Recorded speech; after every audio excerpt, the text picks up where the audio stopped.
Okay, we're going to install a quad shock on a 97 Cobra on the passenger side. I already did the driver's side. We've got the KYB gas shock, spacers that come with it, torque wrench, dead blow hammer, razor knife to cut the strap on the shock, ratchet, 18mm socket, 15mm wrench, and a breaker bar. I've already sprayed PB Blaster on the nut and on the bolt, and I'm going to use the breaker bar to remove this nut. Torque's about 60 foot-pounds on it. Okay, got the breaker bar on the nut. I'm about to loosen it. I'm going to have to pause the camera because I need two hands. Okay, that's loosened.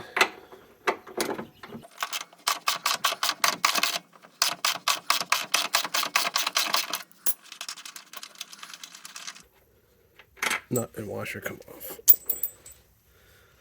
Now on this side, 15mm bolt on the back. This nut is welded on. Okay, wrench is on. It's kind of hard to get in there, so I'm just going to whack this wrench with the dead blow to loosen it up.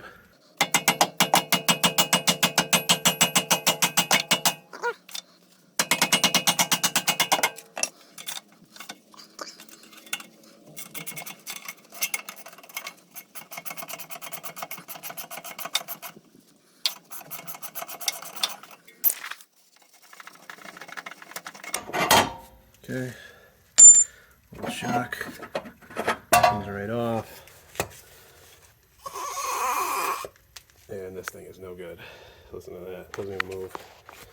Trash. Okay, get the new one on. Okay, so I got the shock here, razor knife, spacers, and the directions that come with this shock are useless. They don't tell you anything.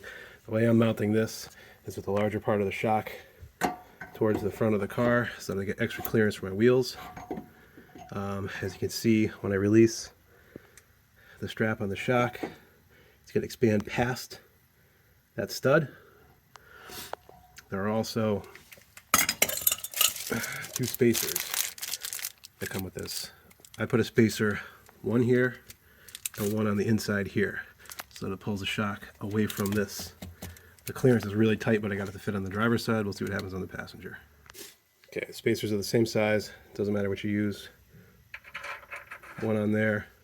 Again, the other one's going to go here. It's a tight fit, but you can get it with the bushing on the shock.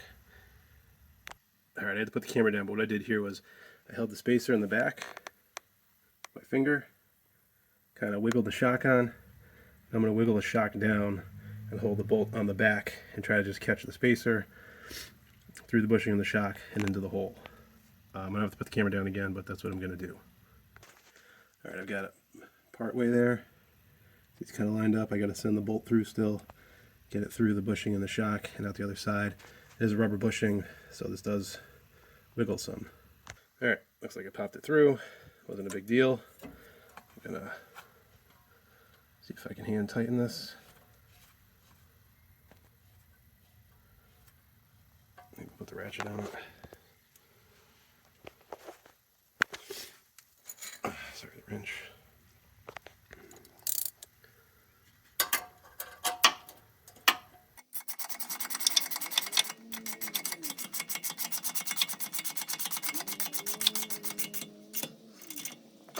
Hand tight again. Spacer on that side.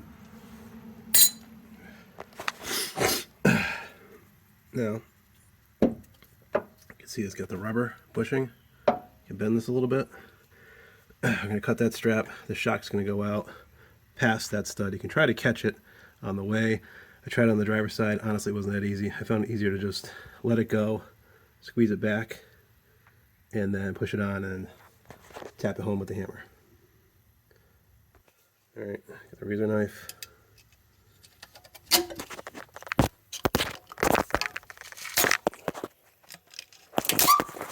Strap on the shock.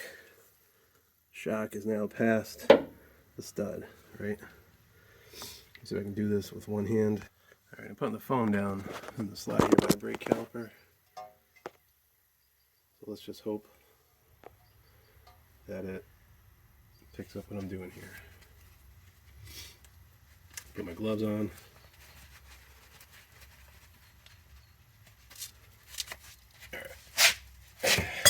take this, we have to compress.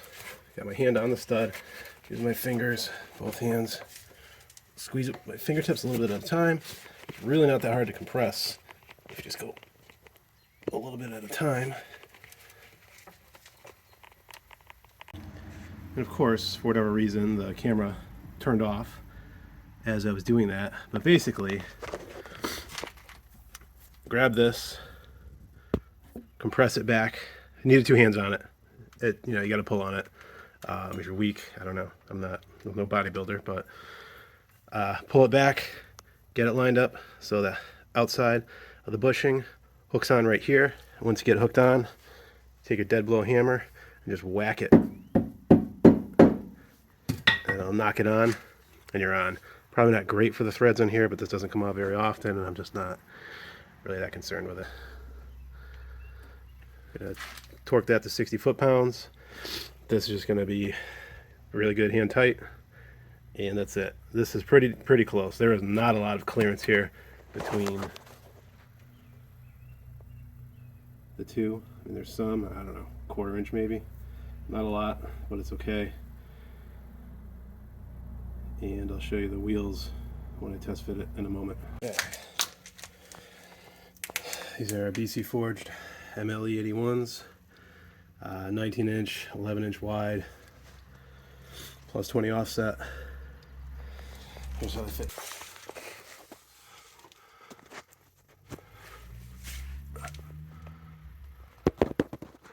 A little bit of clearance there.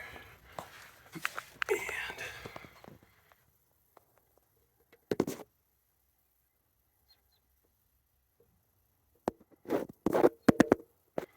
close, but I don't know, 1/4 to 1/2 inch, something like that. Should be okay. And that's it.